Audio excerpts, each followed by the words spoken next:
ஸ்தோத்திரம். கர்த்தருடைய பரிசுத்தமுள்ள நாமத்துக்கு மகிமை உண்டாகட்டும். தகுதி இல்லாத ஒரு மனுஷனையும் கூட திரும்ப திரும்ப அவருடைய அனுக்கிரகம், அவருடைய கிருபை, அவருடைய காருண்யம் இந்த இடத்திலே நிறுத்தியிருக்கிறபடியால் அந்த நல்ல ஆண்டவரை நான் நன்றியோடு ஸ்தோத்தரிக்கிறேன். அந்த கடைசி பாட்டிட கடைசி பல்லவி இருக்கா போடுங்க. வருடத்தில் கடைசி ஒரு சில நாட்களுக்குள்ள நாங்கள் வந்திருக்கிறோம். மார்க்கஸ் முடிஞ்சால் அவங்களுக்கு மட்டும் கேட்குற மாதிரி மொழிபெயருங்க.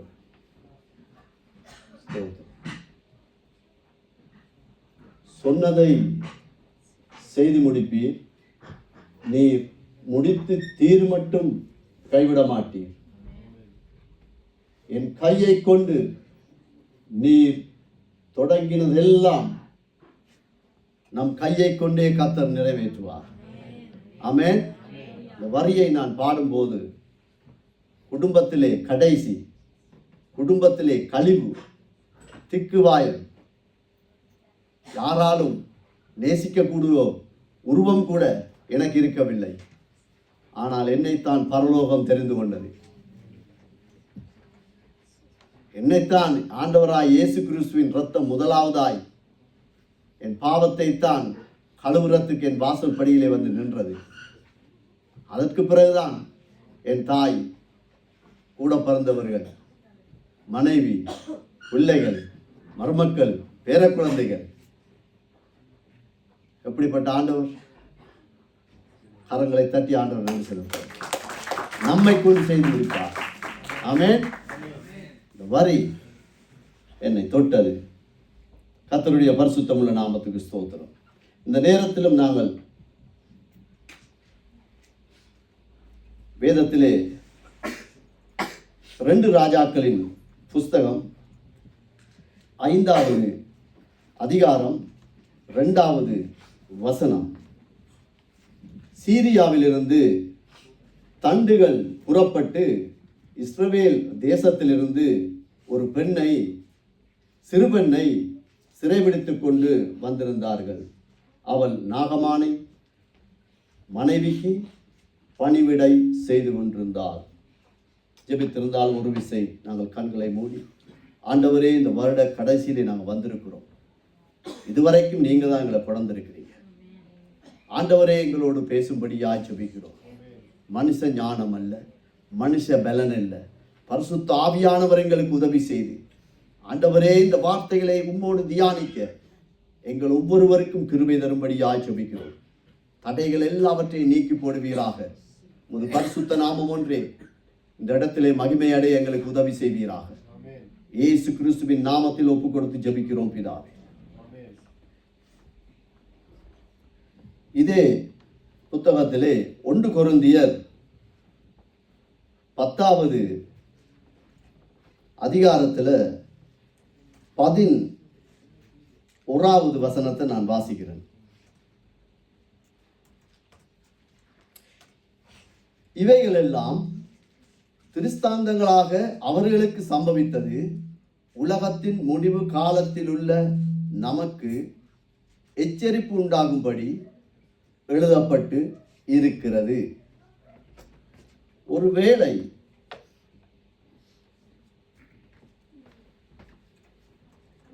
நாங்கள் ஒரு வேலைக்கு போனால்,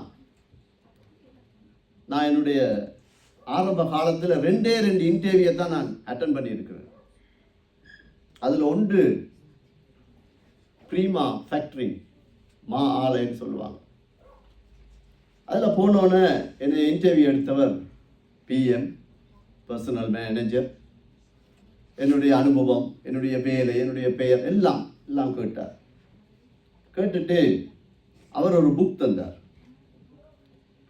இந்த புக்கை தந்துட்டு எனக்கு ஒரு 15 நிமிஷம் விட்டாங்க, தனியாக விட்டாங்க. நீ இந்த புத்தகத்தை வாசித்து போட்டு முடிவெடு, நாங்கள் உனக்கு வேலை தர்றதுக்கு தயாராக இருக்கிறோம்.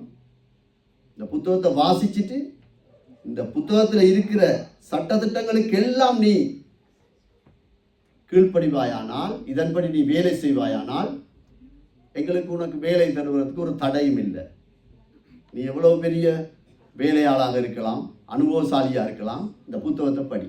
அது எனக்கு ஞாபகம் வந்தது.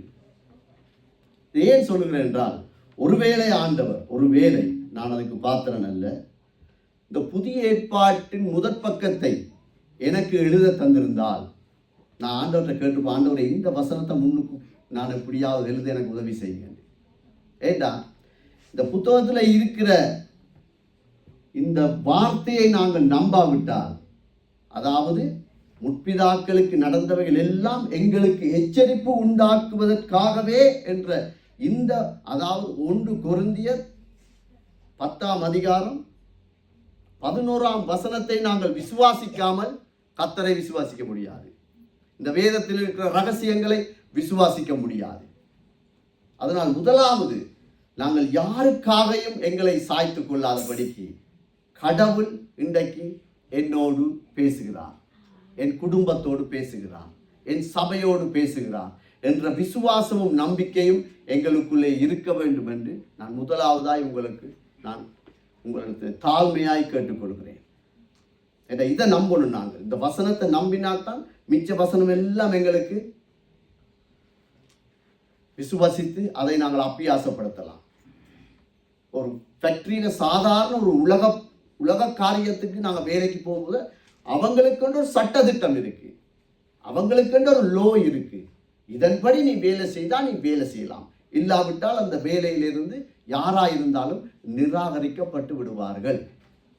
அதே போலதான் இந்த வேதத்திலும் நாங்கள் கடவுளோடு இணைந்து கொண்டு ஆண்டவருடைய பிள்ளைகள், ஆண்டவருடைய நன்மைகள், அவருடைய கிருபைகள், அவருடைய இரக்கங்களை நாங்கள் மாத்திரமல்ல, எங்கள் பிள்ளைகள், எங்களுடைய பேர குழந்தைகள், அவருடைய சந்ததிகளுக்கும் கடத்துவதற்கு நாங்கள் முதலாவது கர்த்தரை நம்பணும். இந்த வேதத்திலே இருக்கிற ஒவ்வொரு எழுத்தும் எங்களுக்கு முக்கியம். இந்த வேதத்தில் இருக்கிற ஒவ்வொரு வரியும் எங்களுக்கு முக்கியம். இந்த வேதத்தில் இருக்கிற ஒவ்வொரு வார்த்தையும் எங்களுக்கு ஜீவன், சாதாரண வார்த்தை அல்ல. அதனால இன்றைக்கு இந்த ஆராதனையிலே செய்திக்கு ஒரு தலைப்பு கொடுப்பேனானால், அடிமையின் வெளிச்சம். ஒரு அடிமையின் வெளிச்சத்தை குறித்து இன்றைக்கு நாங்கள் தியானிக்க போகிறோம். 2 நாளாகமம் 5 5வது அதிகாரம் 2ஆம் வசனத்திலிருந்து 27 வரைக்கும் ஒரு சில வசனங்களை நாங்கள் தியானிக்க போகிறோம். கர்த்தர்கள் உதவி செய்யட்டும். 2வது வசனம், பின்பு கர்த்தருடைய உடன்படிக்கை பட்டியை சீயோன் என்னும் தாவீதின் நகரத்திலிருந்து கொண்டு வரப்படும். 2 ராஜாக்கள் 5வது அதிகாரம் 2வது வசனம். சீரியாவில் இருந்து தண்டுகள் புறப்பட்டு இஸ்ரவேல் தேசத்திலிருந்து ஒரு சிறு பெண்ணை சிறைபிடித்து கொண்டு வந்திருந்தார்கள். இதுல ஒரு அடிமையின் நிலையை இந்த இடத்திலே நாங்கள் பார்க்கலாம். ஒரு அடிமை பெண், அதாவது அவருடைய சொந்த உறவுகள், சொந்த நிலம், சொந்த வீடு, தாய் தகப்பன் இருந்தார்களோ இல்லையோ, உறவுகள், அண்ணன் தம்பி மாமன் மச்சான், அவ்வளவு பேரையும் விட்டு தனிமையிலே ஒரு பெண்ணை சிறைபிடித்து கொண்டு வருகிற அந்த பெண்ணுடைய நிலைமை எப்படி இருக்கும்? பயம், பதட்டம், எதை எடுத்தாலும் ஒரு ஏக்கம், இருதயத்தில் ஒரு சந்தோஷம் இருந்திருக்காது, சமாதானம் இருந்திருக்காது. அந்த அடிமை, அவருடைய பெயர் கூட இந்த இடத்திலே குறிப்பிடப்படவில்லை. அந்த அளவுக்கு அவள் அடிமையாக்கப்பட்ட ஒரு சிறுபெண்ணாய் இருக்கிறாள். ஆனால் அந்த சுதந்திரவாளியின் பெயர் குறிப்பிடப்பட்டிருக்கிறது. வந்திருந்தால் அவள் நாகமானின் மனைவிக்கு.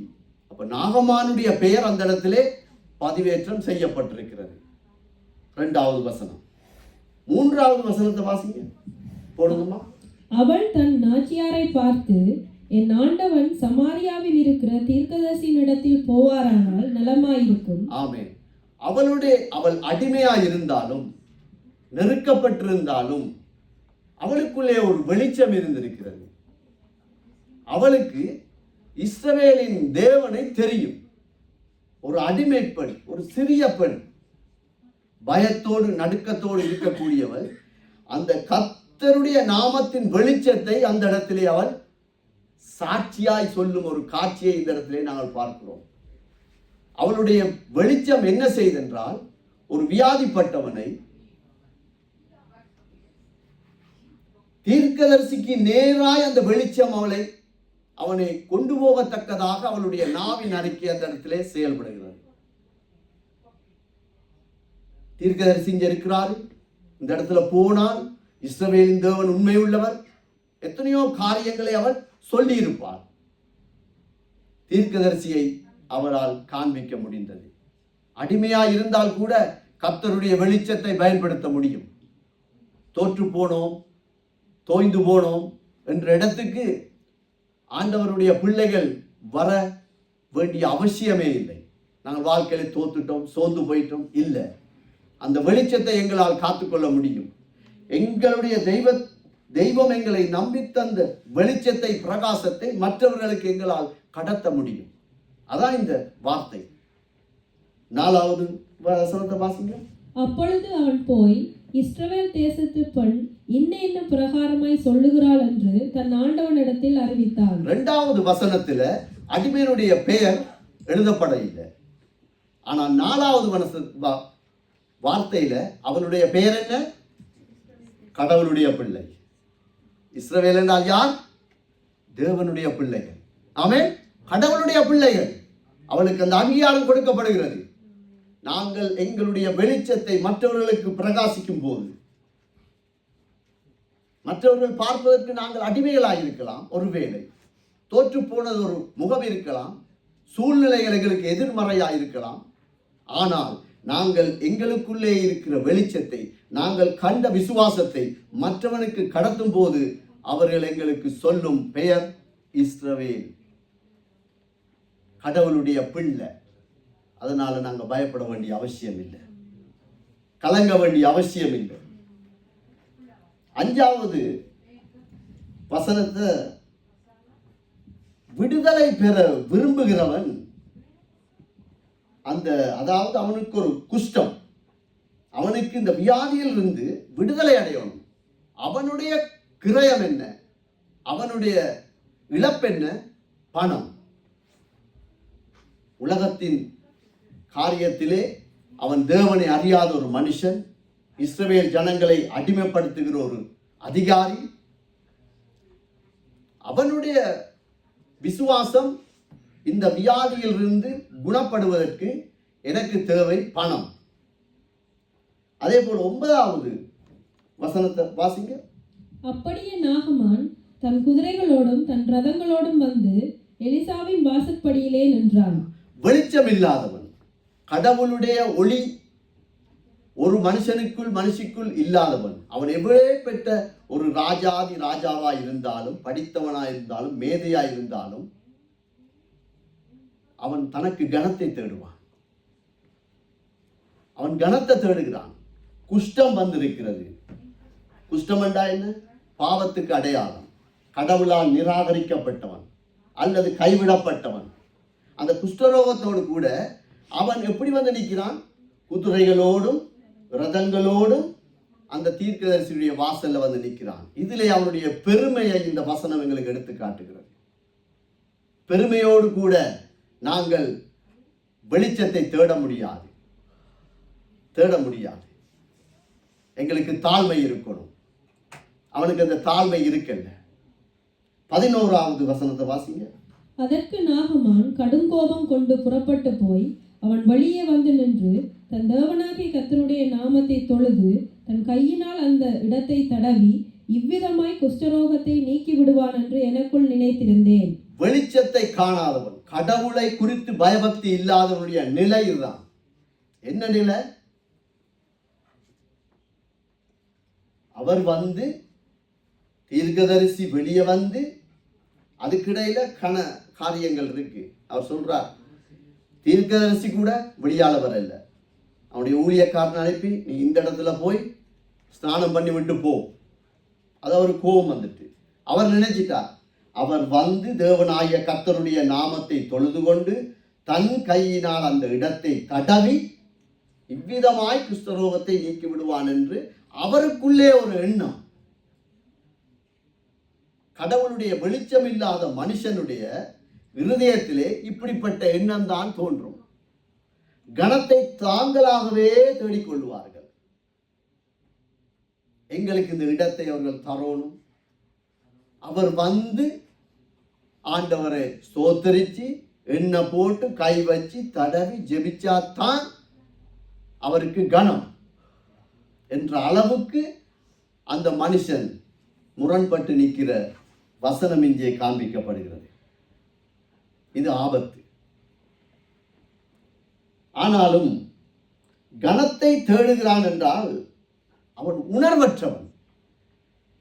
அவனுக்கு குஷ்டரோகம் இருக்கு. 100% அவனுடைய சரீரத்திலே எல்லாம் நலமான காரியங்கள். ஆனால் 10% குஷ்டம். எவ்வளவு வேதனைப்பட்டிருப்பான். அந்த அதிகாரத்தை வாசிக்கும் போது அவளுடைய மனைவி வேதனையோடு, எப்படியாவது இவனுக்கு இந்த குஷ்டம் நீங்காதா. ஆனால் இந்த குஷ்டம் இருக்கும் பொழுதே அவன் தனக்கு மேன்மையை தேடுகிறான், பெருமையாய் நிற்கிறான்.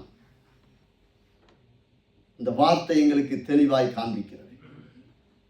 12வது வசனம், நான் ஸ்நானம் பண்ணி சுத்தமாகிறதுக்கு இஸ்ரவேல் தண்ணீர்கள் எல்லாவற்றை பார்க்கிலும் தமசுவின் நதிகளாகிய அப்னாவும் பப்பாரும் நல்லதல்லவோ என்று சொல்லி நாவின் அறிக்கையை பாருங்கள். தன்னுடைய கண் கண்டபடி நியாயம் சொல்கிறான். அங்க இல்லாத தண்ணியா இங்க வந்துட்டு இதுல போய் ஸ்நானம் பண்ண சொல்லுகிறார்களே. கீழ்ப்படிவென்ற ஒரு பயபக்தி இல்லை. ஆனால் சுகம் வேண்டும், ஆசீர்வாதம் வேண்டும், கிருபை வேண்டும், இரக்கம் வேண்டும், பாதுகாப்பு வேண்டும். ஆனால் நான் கர்த்தருக்கு கீழ்ப்படிய மாட்டேன், கடவுளுடைய சத்தத்துக்கு நான் கீழ்ப்படிய மாட்டேன் என்ற அந்த அளவுக்கு ஒரு கடுமையான ஒரு மனுஷன். ஆனாலும் ஆண்டவர் எவ்வளவு இரக்கம் உள்ளவர் என்று பாருங்க. 2வதாய் ஒரு வெளிச்சத்தை காண்பிக்கிறார். 13வது வசனம், அவன் ஊழியக்காரன் சமீபத்தில வந்து அவனை நோக்கி, தகப்பனே, அந்த தீர்க்கதரிசி ஒரு பெரிய காரியத்தை செய்ய உமக்கு சொல்லி இருந்தார், அதை நீர் செய்வீர் அல்லவா? ஸ்நானம் பண்ணும், அப்பொழுது சுத்தமாவீர் என்று அவர் உம்மோடே சொல்லும் போது அதை செய்ய வேண்டியது எத்தனை அதிகம் என்று சொன்னார்கள். இப்ப அவங்களோட வேலை செய்கிறவன் மூலமாய் ஆண்டவர் அந்த வெளிச்சத்தை திரும்பி இரக்கமாய் காண்பிக்கிறார்.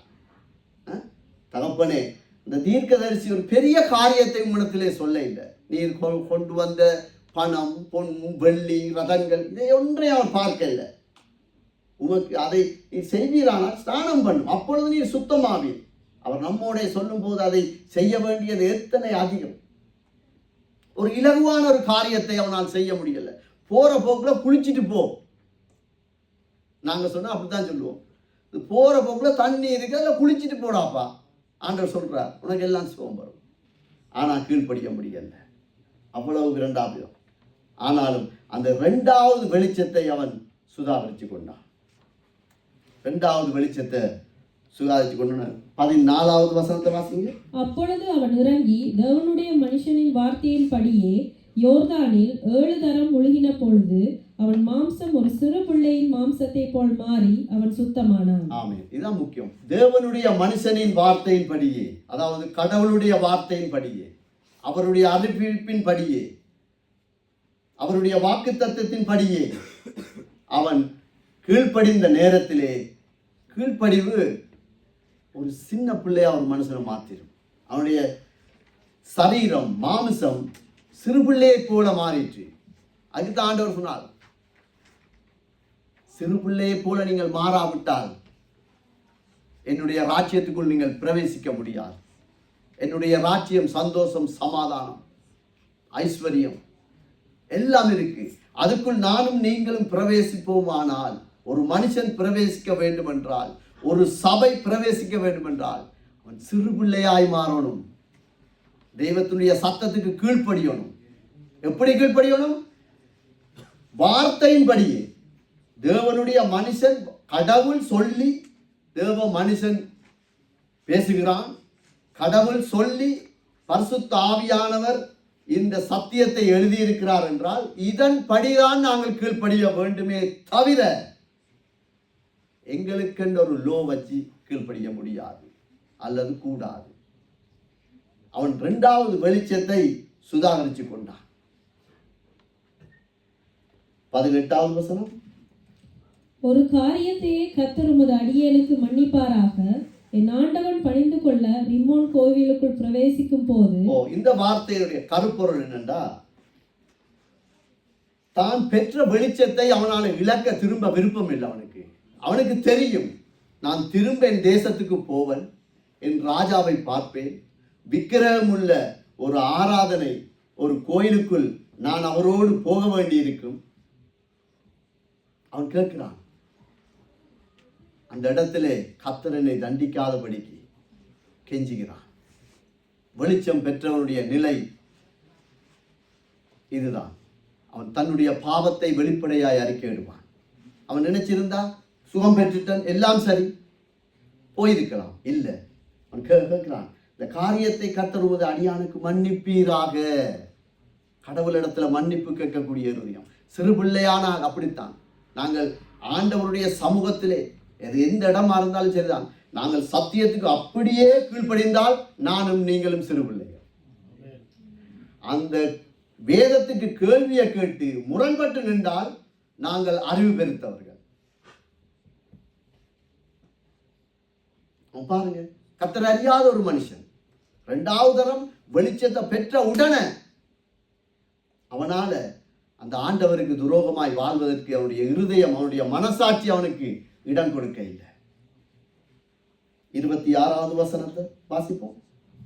அப்பொழுது அவன் இவனை பார்த்து, அந்த மனுஷன் உனக்கு எதிர்கொண்டு வர தன் ரதத்திலிருந்து இறங்கி திரும்பி போகிறது என் மனம் உன்னுடனே கூட சொல்லவில்லையா? பணத்தை வாங்குறதற்கும் வஸ்திரங்களையும் ஒலிவத்தோப்புகளையும் திராட்சை தோட்டங்களையும் ஆடு மாடுகளையும் வேலைக்காரர்களையும் வேலைக்காரிகளையும் வாங்குறதுக்கும் இது காலமா? இப்ப ஊழியக்காரனுடைய அசிஸ்டன்ட் அவர் ஊழியக்காரன் சொல்லிட்டார், நீ கொண்டு வந்தது ஒன்றும் நான் எதிர்பார்க்கல, கர்த்தர் சொல்லாத ஒன்றை நான் வாங்க மாட்டேன். அவருடைய நிலைதான், ஒரு தேவ மனுஷனுடைய நிலைதான். கடவுள் சொல்லாத எதையும் எங்களுடைய குடும்பத்துக்குள்ள உள்வாங்க கூடாது.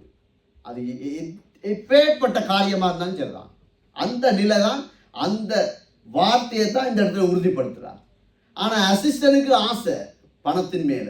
வெளிச்சம் பெற்ற மனுஷன், கடவுளுடைய ஊழியக்காரனோடு இருந்த மனுஷன், அவனோடு சாப்பிட்டு இருந்திருப்பாரு, நடந்திருப்பாரு, ஜெபம் பண்ணி இருப்பாரு, எல்லாம் செஞ்சிருப்பாரு. ஆனா அவனுக்கு அவனுடைய வெளிச்சத்தை காத்துக்கொள்ள முடியல. அவனுக்குள்ள இருந்த வெளிச்சத்தை அவனால காத்துக்கொள்ள முடியல. காரணம் என்ன? இதுவா காலம்? பணம் சேர்ப்பதற்கும் சொத்து பத்துக்கு பின்னால் ஓடுவதற்கும் பணாசையில பொருளாசையில மேட்டுமையில அலைந்து திரிவதற்கு இதா காலம்? அதான் கேட்கிறான். இது காலம் அல்ல. ஆனா அவனுக்கு பணம் பெருசு. வெளிச்சை இழந்த மனுஷன் மிகுந்த ஆபத்தை சந்திப்பான். மிகுந்த ஆபத்து. அது மிகவும் அருவருப்பாயிருக்கும். 27வது வசனத்தை வாசிச்சா தெரியும். உணர்வற்றவன் தேவ சமூகத்தை விட்டே நிராகரிக்கப்படுகிறான். அவனுக்குள்ள அவன் விடுதலை அடைந்த குஷ்டம் இவனுக்குள் வந்து விட்டது. 27வது வசனம், ஆகையால் நாகமானின் குஷ்டரோகம் உன்னை உன் சந்ததியும். அவனை மாத்திரமல்ல, அவனுடைய சந்ததி, மனைவி இருந்திருக்கலாம், பிள்ளைகள் இருந்திருக்கலாம், பேர குழந்தைகள் இருந்திருக்கலாம், அம்மா அப்பா இருந்திருக்கலாம், சந்ததியே சபிக்கப்படுவதற்கு இவன் காரணமாகிவிட்டான். காரணம் என்ன? பணத்தின் மேல் இருந்த ஆசை. தேவ சித்தத்துக்கு இடம் கொடுக்கல. வார்த்தையை அவன் மறந்துட்டான். சத்தியத்தோடு தான் இருந்தவன், சத்தியம் பேசுற ஊழியக்காரனோடு தான் இருந்தவன். முடியல. இந்த நிலைக்கு அந்த மனுஷன் தள்ளப்பட்டுட்டான்.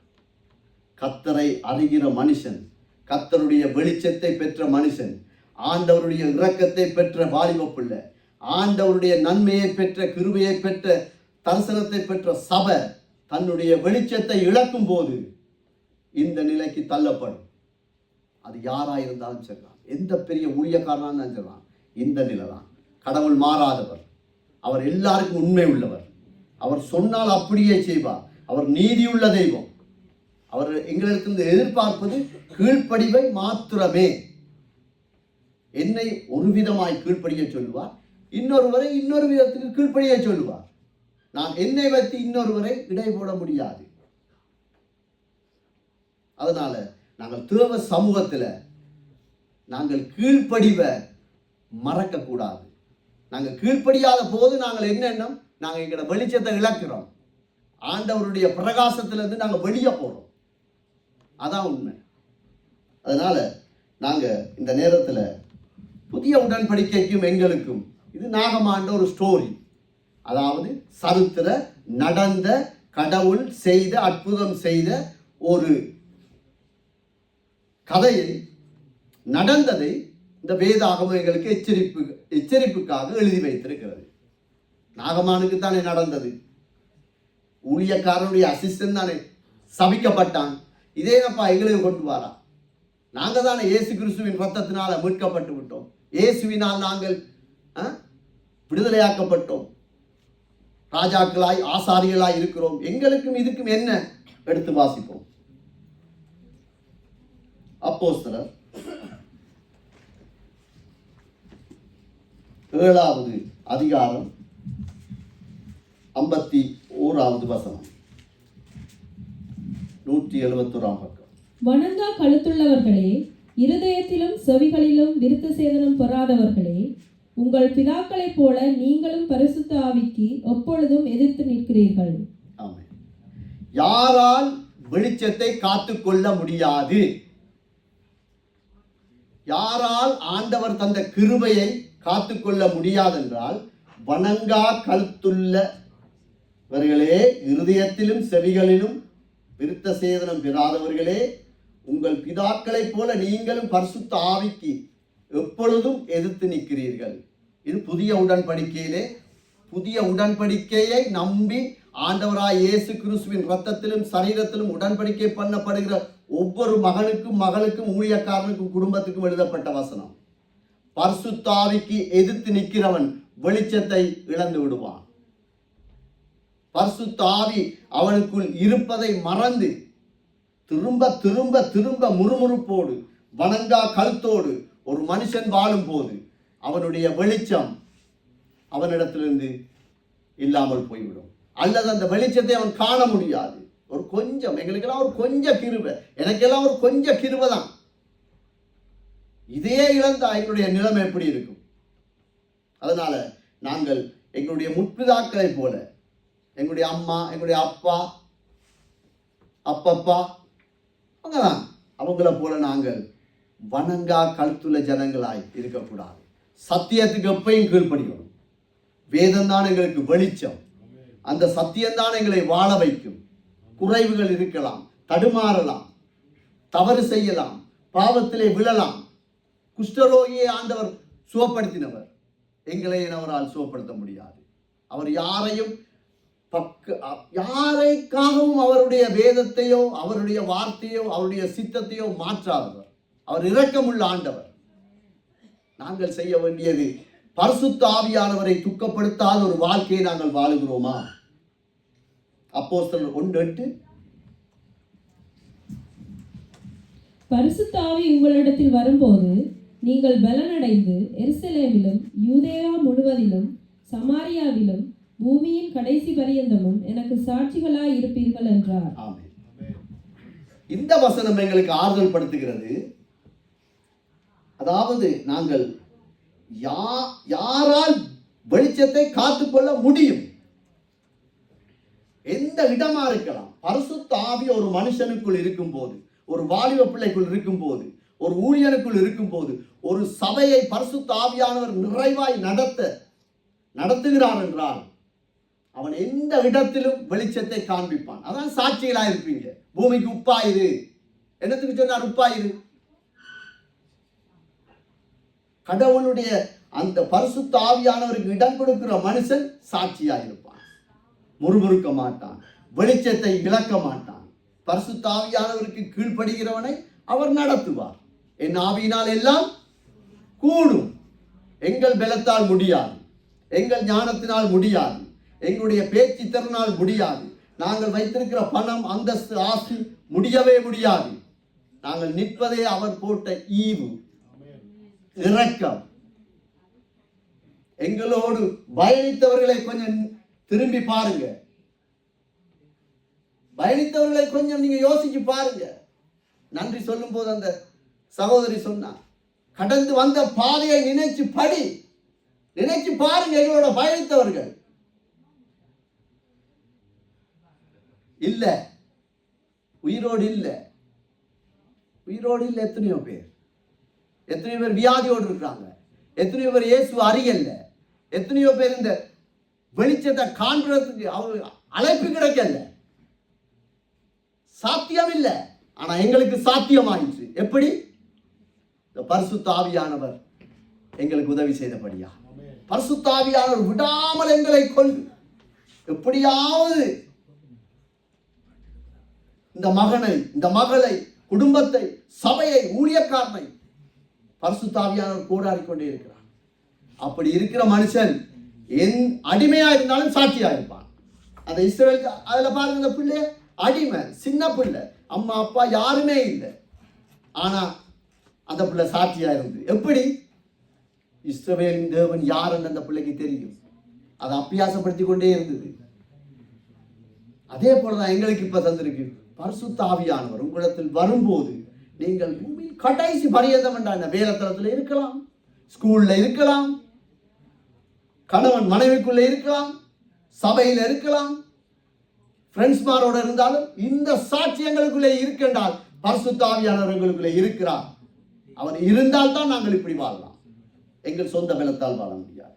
அதனால் அடிமையான ஒரு வாழ்க்கைக்குள்ளே இருந்தாலும் நாங்கள் ஆண்டவராய் இயேசு கிறிஸ்துவின் பிள்ளைகளாய் வாழ பரிசுத்த ஆவியானவர், அவராலும் எல்லாம் ஆகும், அவரால் எல்லாம் ஆகும். அவர் சொல்லிட்டார், என்னால் முடியாத காரியம் ஒன்று உண்டோ?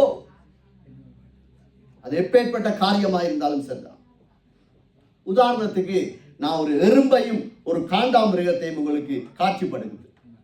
ரெண்டுக்குமே உயிர் இருக்கு, ரெண்டுக்குமே கண் இருக்கு, ரெண்டுக்குமே தலை இருக்கு, ரெண்டுக்குமே கைகால் இருக்கு, ரெண்டுக்குமே சுவாசம் இருக்கு.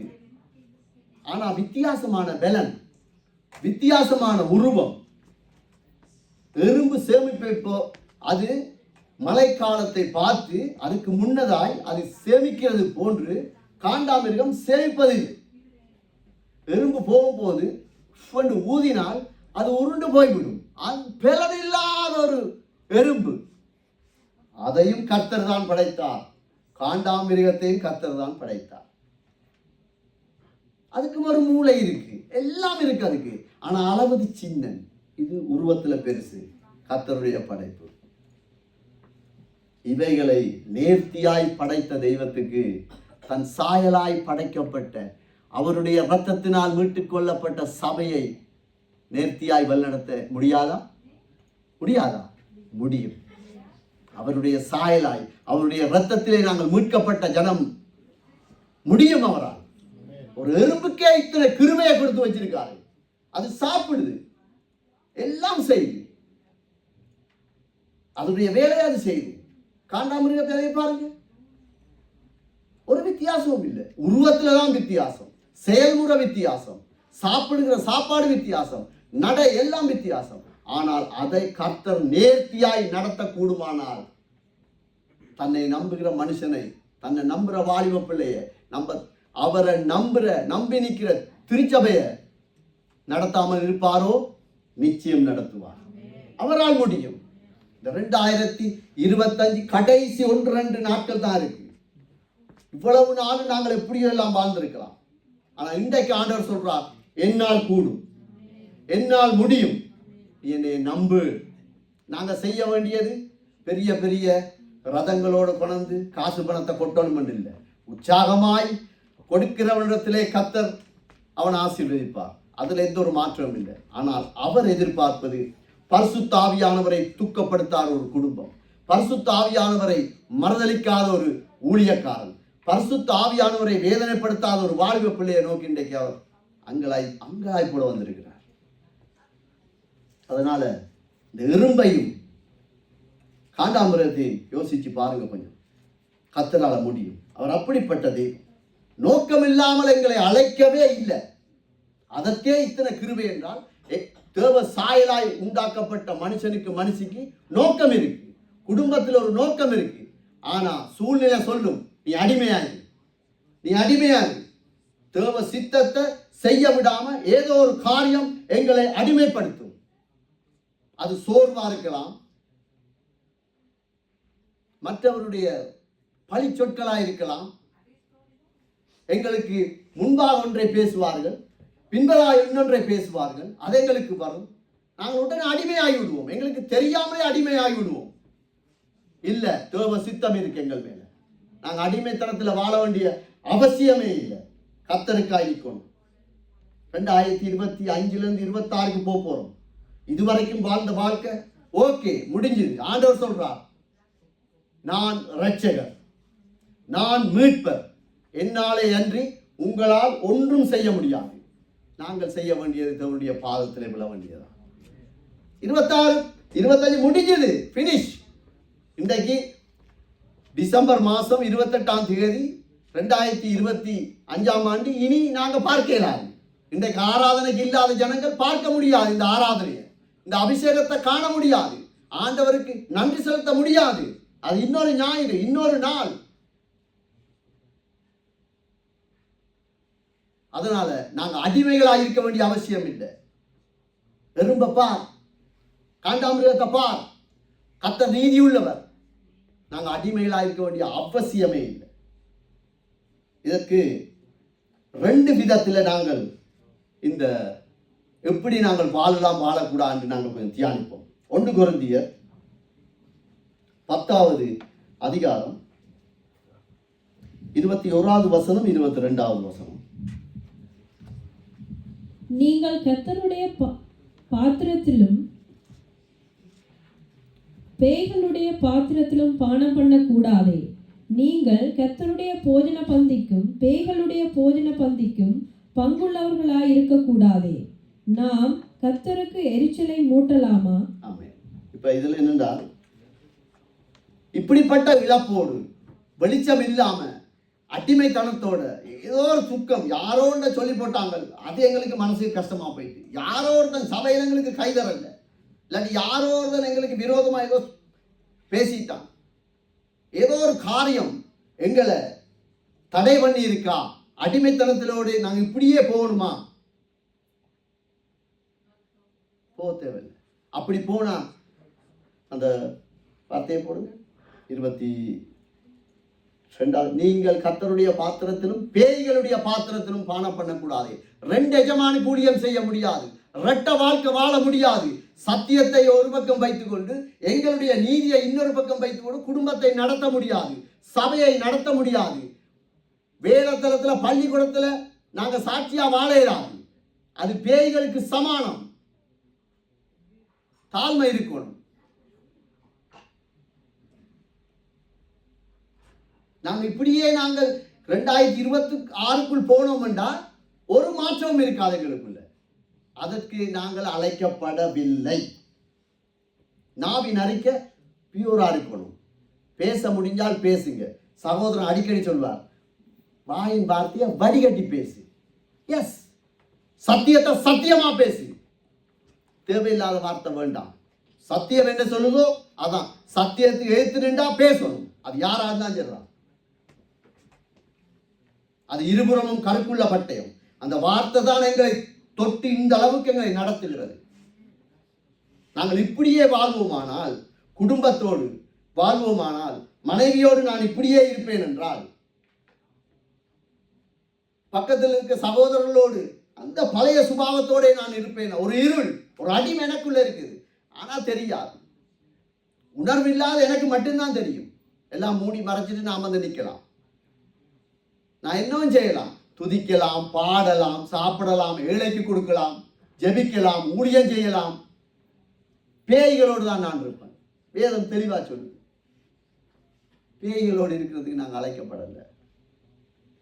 இது அறியாத ஜனங்கள் இன்றைக்கும் அங்க போனா அவங்க இப்படி கேட்பாங்க, அந்த பிரதர் இப்படி பேசிட்டாரு, இவர் அப்படி பேசுறாரு, அவர் அப்படி கதைக்கிறாரு. நோ, நீ 2026 என்னுடைய சகோதரனே சகோதரியே வாலிப பிள்ளையே, உன்னை கையை கும்பிட்டு நாங்கள் கேட்கிறோம், உன் வெளிச்சத்தை காத்துக்கொள். கர்த்தர் உண்மை உள்ளவர். கர்த்தரை நம்பி வா, எங்களை நம்பி வராத, கர்த்தரை நம்பி வா. அவர் செய்த நன்மைக்கு பாத்திரவான்களா இருக்கோம் நாங்கள். கலாத்தியர் 3:13 வாசிங்க.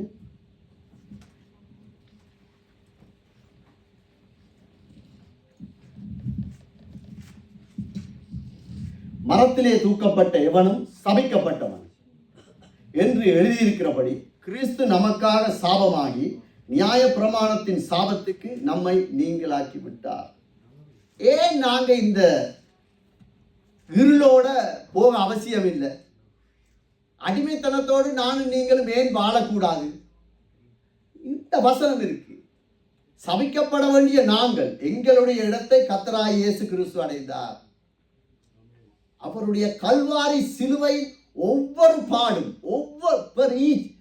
ஒவ்வொரு மில்லிமீட்டரும் அவர் பட்ட வேதனை,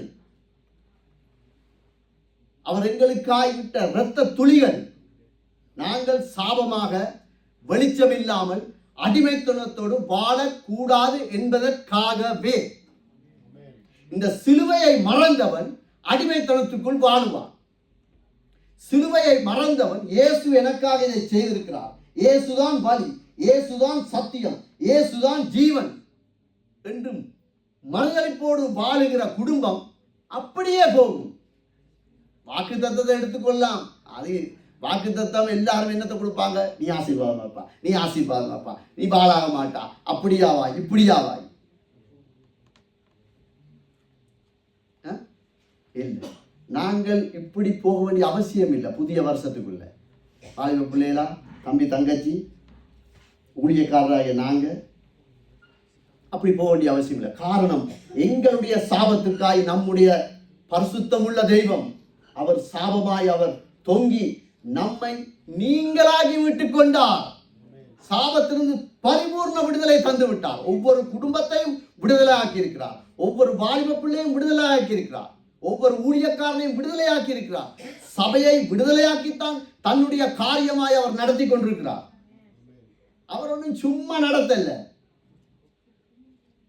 அவர் சகலத்தையும் செய்து முடிச்சுதான் அவர் எங்களை, நீ வெளிச்சத்தில் நட, நீ என்னைய தேடு, குடும்பத்தில் என்னுடைய வெளிச்சத்தை நீ காண்பி என்றெல்லாம் சொல்லிக் கொண்டிருக்கிறார்.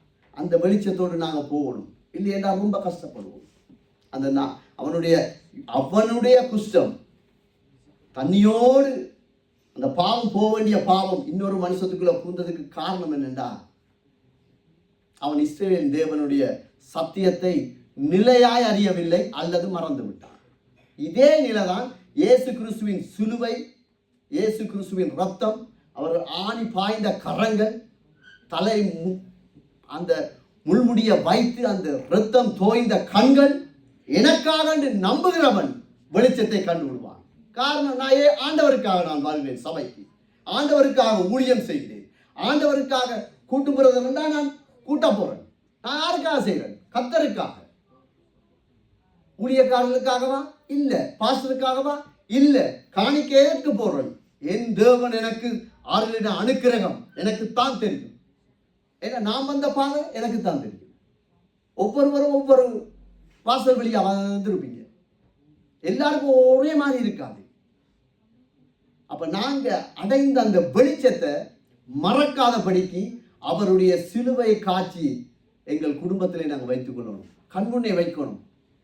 பெருமை வரும்போது, கோபம் வரும்போது, வாயின் வார்த்தை வரும்போது மிச்சம் கவனமா இருக்கணும். தேவையில்லாத அசுத்தமான வார்த்தைகள், அவங்கள பற்றி இவங்களை ஒன்றும் தேவையில்லை. இயேசு என்னை கவனித்துக் கொண்டிருக்கிறார், அவ்வளவுதான். அது ஸ்கூல்ல இருந்தாலும் நீ ஆண்டவரை ஏற்றுக்கொண்ட ஒரு பிள்ளையா இருக்கலாம், இயேசு கிறிஸ்துவின் ரத்தத்தினாலும் சரீரத்தினாலும் மீட்டு கொள்ளப்பட்ட உடன்படிக்கை பண்ணப்பட்ட ஒரு பிள்ளையா இருக்கலாம்.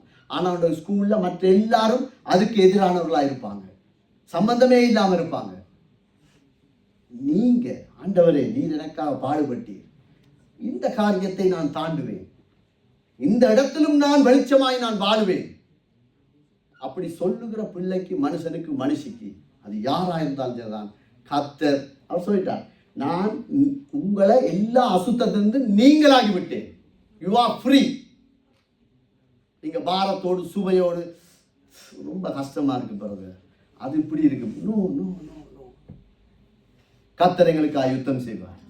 கடவுளுடைய மனுஷனுக்கு விரோதமாய் யார் எழும்பினாலும் வேதத்தின்படி பரிசுத்த ஆவியானவரை துக்கப்படுத்தாமல் அவன் தன்னை அடக்கிக் கொண்டு எப்படியாவது நான் இந்த வெளிச்சத்தை காத்துக்கொண்டு வாழ வேண்டும் என்று நிற்கிற மனுஷனுக்கு, ஒரு தேவ பிள்ளைக்கு விரோதமாய், குடும்பத்துக்கு விரோதமாய், சபைக்கு விரோதமாய், வாலிப பிள்ளைக்கு விரோதமாய் எழும்புகிற மனுஷன் அவ்வளவுதான்.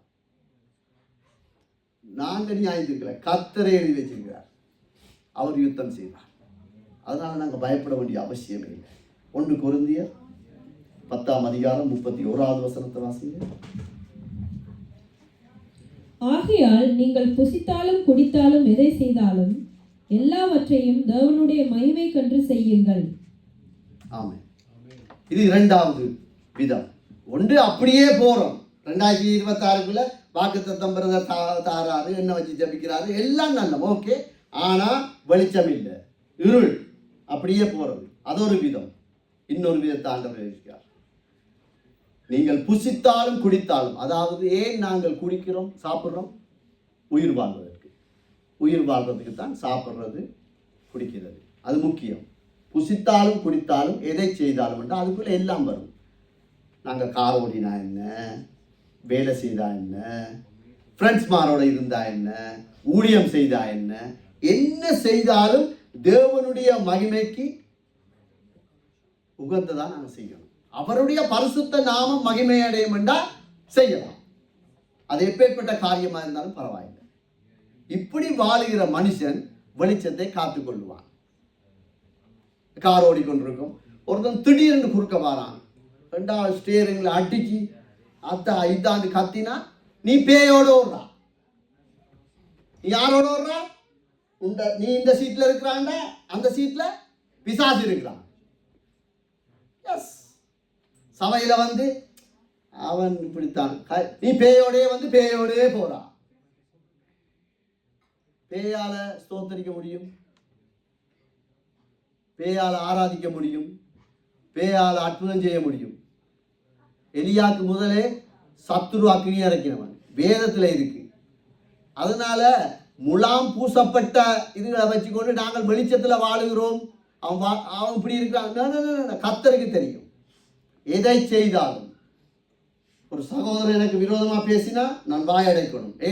என்னை கூட்டிக் கொண்டு பாதை எனக்கு மட்டும்தான் தெரியும். நான் தரித்திரத்திலிருந்து வாழ்ந்த ஒரு மனுஷன், விடுதலை இல்லாமல் வாழ்ந்த மனுஷன். குடித்தால் தான் நித்திரை வரும், அவ்வளவு திரஸ். ஆண்டவர் என்ன தூக்கி எடுத்தாரா இல்லையான்னு எனக்கு மட்டும்தான் தெரியும். நாம் வந்து சாட்சி சொல்லிட்டு போகலாம், ஆண்டவர் அப்படிப்பட்டவர் இப்படிப்பட்டவர், சரிதானே? அப்ப நாங்க எதை செய்தாலும் எங்களுடைய வாயின் வார்த்தை மிச்சம் கவனமா இருக்கணும். சபை முடிஞ்ச பிறகு வாலிப பிள்ளைகளா, என்னுடைய காதுகள் கேட்கிறது உங்களுடைய வார்த்தைகள், அது மிகவும் அசுத்தமாக இருக்கிறது. இந்த இடத்துல புதியவர்கள் வந்திருக்கிறார்கள், மிச்சம் கவனம். உன் வெளிச்சத்தை மற்றவர்களுக்கு சரியான முறையில கொடுத்து விடு. உனக்கு பேச தெரியலையா, மூடிடும் பாய். ஆண்டவரே எனக்கு பேச தெரியல, எனக்கு உதவி செய்யுங்க. அதான் பெஸ்ட். 35 வருஷம் 25 வருஷம் 10 வருஷம் 15 வருஷம் சமைச்சு போட்ட மனுஷிட்ட ஒரு வெளிச்சம் கூட இல்லையா, எங்கள்கிட்ட ஒரு நன்மையும் இல்லையா? எப்ப பார்த்தாலும் கூட நாங்க இந்த வசனத்துக்கு கீழ்ப்படியல. என்னைய நம்பி தந்த குடும்பம், என்னைய நம்பி, எனக்கு கீழே தான் என் குடும்பம். நான் தான் முன்மாதிரியா இருக்கணும். ஆள் தத்துவத்துக்காக மாத்திரமல்ல, ஆளுமைக்காய் மாத்திரமல்ல, கர்த்தரை வெளிப்படுவதிலே நான் தான் முதன்மையாய் நிற்கணும். ஒவ்வொரு புருஷனும் ஒவ்வொரு வீட்டிலும் அவங்க நிற்கணும். குறை எத்தனை வருஷம் கஷ்டப்பட்டு உழைச்சி எல்லாம் அழகு பார்த்தானே, குறை அவனிடத்துல ஒரு வெளிச்சம் இல்லையா? ஆனா நாங்க கிறிஸ்தவர்கள், நாங்க இந்த நிலையோடு 2026க்குள்ள போகக்கூடாது. ஒரு வயசு கூடுது, முதிர்ச்சி வரணும், முதிர்ச்சி வரணும். 18 வயசு ஒரு புள்ள ஸ்கூலுக்கு போய் இன்னும் ஏபிசிடி ஏபிசிடி ஏபிசிடின்னு படிச்சுட்டு வந்தா எங்களுக்கு எப்படி இருக்கும்? எப்படி இருக்கும்? இன்னும் முட்டாளா இருக்கிறா. 18 வயசு ஆச்சு, 7 வயசு ஆச்சு, அந்த வயசுக்கு ஏற்ற படிப்பு அவனுக்குள்ள இருக்கணும். எங்களுக்குள்ள அந்த முதிர்ச்சி வரணும். கடவுள் எங்களுக்கு உதவி செய்வார். நாங்க எங்கட குடும்பத்துல சாட்சியை காத்துக்கொள்றதுக்கு ஆண்டவரோட பாதத்தை தவிர வேற எங்கேயுமே இல்லை. எந்த மனுஷனிடத்தையும் போக வேண்டிய அவசியம் இல்லை. அவன் ஆலோசனைக்காரன் ஒவ்வொரு விதமா சொல்லுவான். அவன் கொஞ்சம் அப்படித்தான் இப்படித்தான் இல்லை. வசனம் என்ன சொல்றது, அதன்படிதான் நாங்கள் கீழ்ப்படியோம். ஏன்னா வேதம் தான் வெளிச்சம். இன்றைக்கு இறுதி நாட்கள், பண்டிகை காலங்கள் அல்ல. கிறிஸ்துமஸ் என்னத்துக்கு? இயேசு கிறிஸ்துடைய பிறப்பை நாங்க கொண்டாடுறோம் அல்லது மக்களுக்கு பிரஸ்தாபப்படுத்துறோம். சரிதானே? கிறிஸ்டியன் எந்த தம்பின்னு வச்சுக்கிறோம். தம்பி தானே அவர் எனக்கு. அவருக்கு பர்த்டே. சரிதானே? அவருக்கு பர்த்டேண்டா யாருக்கு உடுப்பெடுக்கணும்? நான் அண்ணன்டா யாருக்கு எடுக்கணும்? முதலாவது கிறிஸ்டியனுக்கு தான் எடுக்கணும். அப்படித்தானே? உங்களுக்கு பர்த்டேனா உங்களுக்கு தான் கிஃப்ட் தரோம். நான் அப்ப இந்த கிறிஸ்துமஸை நாங்க கொண்டாடுறோம், எல்லாம் செய்யறோம். யாருக்கு உடுப்படுத்தம்? யாருக்கு உடுப்படுத்தம்? அது நீங்க தான் சொல்லணும். அப்ப இயேசுக்கு உடுப்பு எடுக்கலாம் பிரதர், இயேசுக்கு கேட்க பிரதர் நாங்க உடுப்பு எடுக்கணும்னு சொல்றீங்களா? இந்த ஏழை எளிய ஜனங்களுக்கு நீங்க எதை செய்தீர்களோ அதை எனக்கு செய்தீர்கள். இந்த எத்தனையோ பேர், எத்தனையோ ஜனங்கள், வாலிப பிள்ளைகளா, நீங்க உங்க அம்மா அப்பாட்ட 10 ரூபா 9 ரூபா 8 ரூபாய்க்கு போய் ஒரு காலை சாப்பாடு வாங்கி சாப்பிட்றீங்களோ, சரியா? அந்த 10 யூரோவை நீங்க ஸ்ரீலங்காவுக்கு அனுப்பினா 10 கிலோ அரிசியும் 5 கிலோ மாவும் வாங்கலாம். அது தெரியுமா உங்களுக்கு? 10 கிலோ அரிசி 5 கிலோ மாவு வாங்கலாம். ஒரு குடும்பம் குறைஞ்சது 20 நாள் 3 நேரம் சாப்பிடும் ஐயா. நாங்க சாப்பிட துடைச்சிட்டு போட்டு வர 8 யூரோ 10 யூரோ. கவனம். கர்த்தர் உங்களிடத்தில் கொடுத்ததை, என்னிடத்திலே கொடுத்ததை கர்த்தர் நம்மிடத்தில் கேட்பார். நாங்க விளையாட இயலாது, சாதுரியம் சொல்ல இயலாது, சாட்டு போக்கு விட இயலாது. அவங்க அப்படி பிரதர், இவங்க அப்படி. நோ. ஜெர்மன்ல ஒரு ஊழியக்காரன் போன நேரத்துல கூட்டம் எல்லாம் முடிஞ்சது. அந்த ஊழியக்காரனுடைய வீட்டில் அவரை கொண்டாந்து இருக்க வச்சு சாப்பாடு கொடுத்தது 11 வயசு பிள்ளை. 11 வயசு பிள்ளை. அந்த ஊழியக்காரன், மாமா, நான் அவரோட பேர் சொல்ல நான் விரும்பல, ஒரு உண்டியலை கொண்டு கொடுத்துதான். அப்பதான் அவங்க அப்பா பார்த்தாராம். என்னடா உண்டியல், இவ்வளவு பெரிய உண்டியல்? ஓப்பா, ஏண்டா ஏசப்பாக்காக நீங்க எனக்கு சாப்பாட்டுக்கு டிப்ஸ் மணி எல்லாம் தருவீங்க, அதெல்லாம் நான் போட்டு இந்தியா காசுக்கு 1,75,000 கொடுத்துருக்கு. இன்றைக்கு நாங்க என்ன செய்தோம்? வேலைக்கு போங்க, நீங்க உடுங்க, சாப்பிடுங்க, எல்லாம் செய்யுங்க, கர்த்தருடைய நாமம் அந்த இடத்துல மகிமைப்படுதான்னு பார்த்துக்கொள்ளுங்க. கவனம், கவனம். ஏழை எளிய ஜனங்கள் இன்றைக்கு ஒரு கொப்பி இல்லாம ஸ்கூலுக்கு போகாம எத்தனை பிள்ளை இருக்காங்க தெரியுமா? ஒரு ஷூ இல்லாம எத்தனை பிள்ளை இருக்கிறாங்க? ஆனா ஆண்டவருக்கு சோத்திரம், எங்களுடைய ஞாயிறு ஆராதனையில இந்த சண்டே ஸ்கூல் பிள்ளைகள் உற்சாகமாய் கொடுத்திருக்கிறார்கள். ஆச்சரியமாய் இருக்கு. 4-5 பிள்ளைகள் தான், 4-5 பேர் தான் தொகை கொடுத்திருக்கிறாங்க. நல்லது. ஆனா வாலிப பிள்ளைகள் நாங்க இதுல கவனமா இருக்கணும். அம்மா அப்பா நாங்க கவனமா இருக்கணும். ஒரு கோலா தானே குடிச்சிட்டு போ, ஒரு அம்பு இருக்கிறதானே, 10 யூரோ எங்க கணக்குப்பா. 10 கிலோ அரிசி 5 கிலோமா. ஒரு குடும்பம் 3 நேரம் 20 நாளாவது சாப்பிடும் குறைஞ்சது. எங்களுக்கு நடக்கிற பர்த்டே கொண்டாட்டமா இருக்கலாம், திருமணமா இருக்கலாம், என்னவா இருக்கலாம், முதலாவது நாங்கள் இயேசுவுக்கு கொடுக்க வேண்டிய பங்கை நாங்கள் கொடுத்தால் எல்லா இடத்திலும் எல்லாவற்றிலும் தேவனுடைய நாமத்தை நாங்கள் மையப்படுத்துவோம். பெருமைக்காக இல்லை, கொடுத்து போட்டு ஃபேஸ்புக்ல போடுற இல்லை, இன்ஸ்டால போடுற இல்லை, போட்டோவோட இல்லை, அது இல்லை. வலது கை கொடுத்தால் இடது கைக்கு தெரியாம கொடு. இதை காத்துக்கொள்வதற்கு இதுதான் வழி. நாங்கள் எதை செய்தாலும், ஒருவரோட பேசினா என்ன, ஆலோசனை சொன்னா என்ன, ஒரு பாட்டு படிச்சா என்ன, சர்ச்சில் கூட்டினா என்ன, ஒரு டீ போட்டு கொடுத்தா என்ன, எல்லாம் கடவுளுடைய நாமம் அந்த இடத்துல மகிமைப்படணும். அவ்வளவுதான். ஆனா சத்துரு சொல்லுவான், நீ பேயோட என்னோட இரு, நீ அடிமையாவே இரு, அவனை பாரு, அவன் இப்படி சொன்னவன் இல்ல, நீ இப்படி இருக்கக்கூடாது, நீ ஊழியம் செய்யக்கூடாது, நீ அப்படி செய்யக்கூடாது, இப்படி இல்லை. கர்த்தர் அவரால் ஆகாத காரியம் ஒன்றுமே இல்லை இந்த வாழ்க்கை. அவரால் முடியும். அதாவது இந்த 26வது வருஷத்துக்குள்ள நாங்க போகக்கூட, நாங்க இப்படியே போறது கடவுளுக்கு பிரியமில்லை. சரிதானே? ஒருவேளை இல்ல பிரதர், நான் எல்லாம் நேர்த்தியா இருக்கேன், கர்த்தருக்கு ஸ்தோத்திரம், குறைகள் இருக்கும், அறிக்கையிடுவோம் நாங்கள். சரியா? ஏசாயா கடைசியாக 66வது அதிகாரம் 2ஆம் வசனத்துல பி பகுதியை வாசிக்கிறது. என்னுடைய கரம் இவைகளை எல்லாம் சிரித்ததினால் இவைகளை எல்லாம் உண்டாயின என்று கர்த்தர் சொல்லுகிறார். ஆனாலும், வேதத்தில் இந்த ஆனாலும், அப்பொழுது ரெண்டு வசனத்தை கோடு போட்டு வைக்கணும். ஏன்னா அதுக்கு பின்னால் ஒரு சத்தியம் வரும். ஆனாலும் சிறுமைப்பட்டு ஆவியில் நொறுங்குண்டு என் வசனத்துக்கு நடுங்கிறவனை நோக்கி பார்ப்பேன். சரிதானே? இப்ப எனக்கு பலன் இல்லை, மனசிய மன்னிக்க எனக்கு முடியல, பலன் இல்லை. பக்கத்தில் இருக்கிற சகோதரனை மன்னிக்க பலன் இல்லை. அவன் எப்பயோ ஒரு வார்த்தையை சொல்லி போட்டான், நிராகரிச்சுட்டான் என்னைய, ஓகே, பலன் இல்லை. கடவுளுடைய வார்த்தைக்கு நடுங்குற மனுஷனை நோக்கி கர்த்தருடைய சூரியன் அவன் மேல் உதிக்கும். கர்த்தர் செய்வார். அதை நாங்கள் பயப்பட வேண்டிய அவசியமே இல்லை. இந்த 2026ஆம் ஆண்டுக்குள்ள போற நாங்க ஒவ்வொருவரும் அவருடைய சூரியன் எங்கள் மேல் உதிக்கணுமாண்டால் 1000 வாக்குத்தத்தத்தை வாங்கலாம், ஜெபிக்கலாம். கர்த்தருடைய வசனத்துக்கு நடுங்கி நிற்கிற வாலிப பிள்ளை உன்னை அசைக்கலாது, உன்னை அசைக்கலாது. உனக்கு விரோதமா இருப்பாங்க, இருந்தா தான் கர்த்தருடைய நாமம் அந்த இடத்துல மகிமைப்படும். வேலைத்தளத்துல நம்மளை அசைக்கலாது, வெளியால அசைக்கலாது, உறவுகள் மத்தியில என்ன பரிச்சல் வந்தாலும் எங்களை அசைக்கலாது. காரணம், நாங்கள் கடவுளுடைய திரு வசனத்துக்கு நடுங்கி கீழ்ப்படுகிறவர்களாக இருந்தால் கர்த்தர் எங்களுக்காய் யுத்தம் செய்வார், கர்த்தர் எங்களுக்காய் யுத்தம் செய்து முடிப்பார். அது எப்பேற்பட்ட காரியமாக இருந்தாலும் சரிதான். அதனால இந்த நாளில் நாங்கள் எங்களை ஒப்பு கொடுப்போம். ஆண்டவரே, நாங்கள் இருக்கிற வண்ணமாகவே உம்மிடத்திலே நாங்கள் வருகிறோம் ஐயா.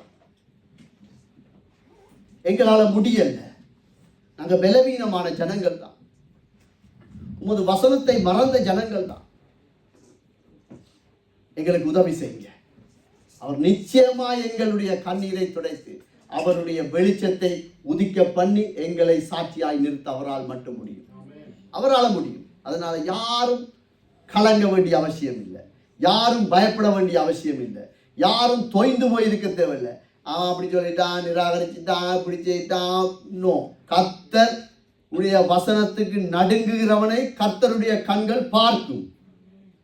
ஒரு அதிகாரியே எங்களை வீட்டை சந்திச்சா எங்களுக்கு எவ்வளவு ஒரு தைரியம் வரும். அடே, பிரைம் மினிஸ்டரே வந்துட்டார் எங்களை விட்டு, எவ்வளவு ஒரு இதா வரும்.